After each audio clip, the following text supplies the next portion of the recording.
Hey friends, welcome back to my channel, or welcome if you're new. So today you join me in the first edition of the Monster Mash. So this is a new series for October where I am going to be sharing with you a vlog for different set of monsters. I will be reading one or two books for the video.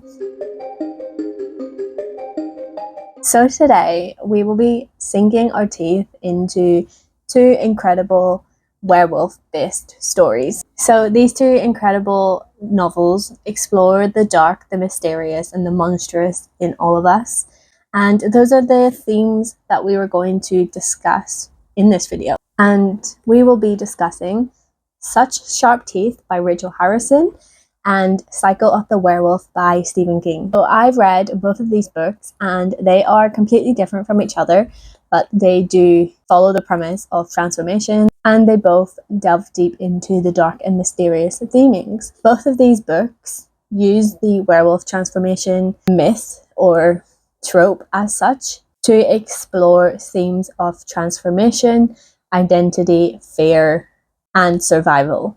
But they both do it in such different ways. So to start with, we will begin with Such Sharp Teeth by Rachel Harrison. This is a 2022 release. So this is a story about Rory, who is a woman who returns to her small hometown, and she ends up getting bitten by this creature, and the creature ends up being a werewolf. This becomes apparent to Rory after she experiences her first transformation on the full moon.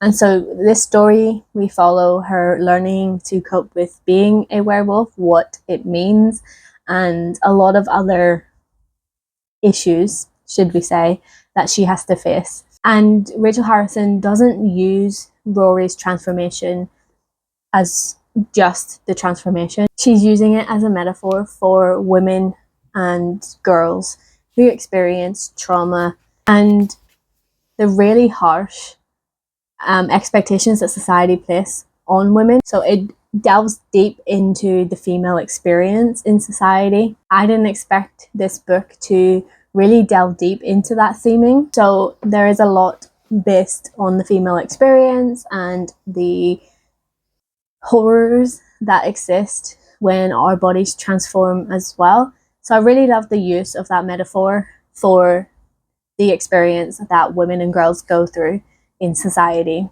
So there is a bit of body horror, as you expect with a werewolf story. So it is very emotional and pretty deep when you look at it from that perspective as a metaphor rather than just solely based on she is transforming as a werewolf.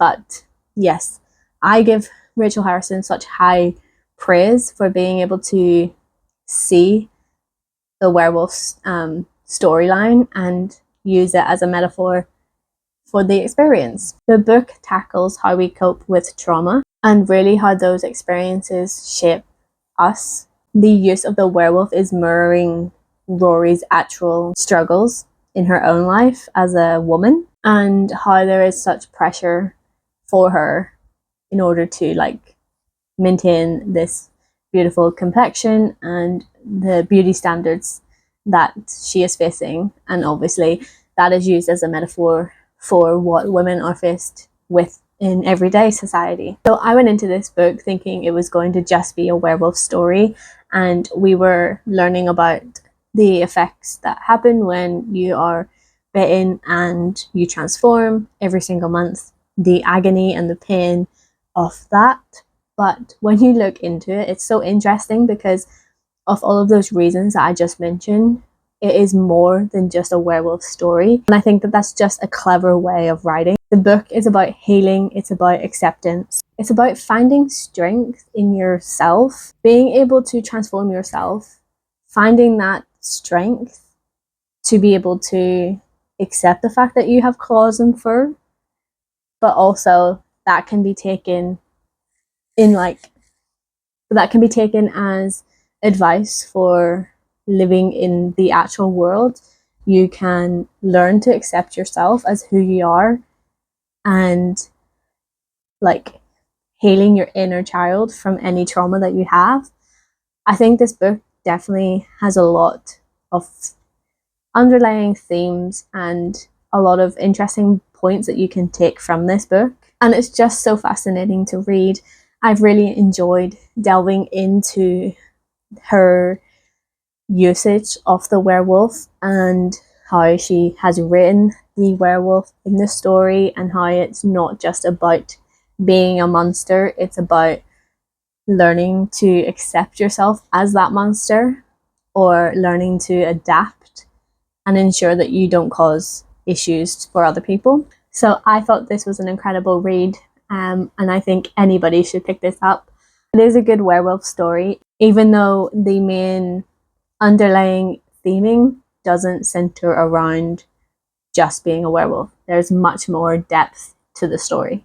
So I then counter that with Cycle of the Werewolf. So on the other hand, the Cycle of the Werewolf was so much more different than Such Sharp Teeth. This book was really more delving deep into the angst, the monster within. It's about fear and suspense, and actually being scared of a monster. So Stephen King in this story is blending small town America with supernatural elements and terror, and that's what he does in a lot of his work. So that's what he's known for, that's what he does well. This is a novella that was published in 1983, I believe. The story is so short and simple, but yet it's so chilling. The story centers around a werewolf that is terrorizing a small town, and each chapter corresponds with the full moon in each month in the lunar cycle. So it does kind of create that suspense, that fear, even in the reader as well. So the Cycle of the Werewolf is more about atmosphere, and I guess creating that sense of dread within the reader and the characters, rather than being centered around the characters like Such Sharp Teeth.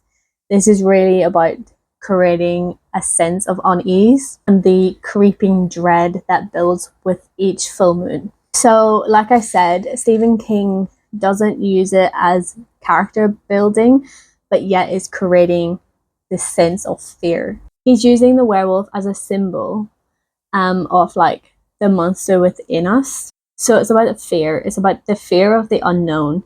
Nobody knows who the werewolf is in this story. So each month, the terror builds and builds, and nobody really knows who is causing the chaos within this town. The werewolf in this is like a force of nature, but yet it's also a reflection of the town, because there are buried secrets and suppressed urges. And also, there is themes of heroism. So that is around Marty, the young boy who is disabled, who ultimately confronts this werewolf. Even though he is faced with such terror, and the whole town is dreading every single time that this werewolf is coming back around. So I think Stephen King wrote the kid as being disabled to add another layer and another theme, as like his courage comes from the strength within rather than his actual physical ability to take down a monster. So it does add another level to the theme within Stephen King's story, rather than just being centered on fear. This sense of courage comes from within the kid's inner strength, so to speak. So I thought it was an incredible read. The story is so short, but yet it still holds so much in it. And the Cycle of the Werewolf just was so gory and obviously had so much depth that you wouldn't think, for something that's less than 200 pages, that there was going to be so much depth to the story. It's not just about a werewolf at this point. This is more about how the town's people can come together or not come together, and how you have to have the strength within yourself to really face the demons and otherworldly issues. And I think you can take something away from this book, even if it's not about supernatural entities. Then you can take away the fact that you don't need to be physically strong to really overcome any terror or fear that you have. You can do that with your own inner strength. So I think there's a lot to both of these stories. They both have something unique to offer, and they both don't just cover a monster-based storyline. They're both perfect if you want to kind of delve deep into the darker side of humanity and obviously the supernatural, which is why people pick up werewolf books.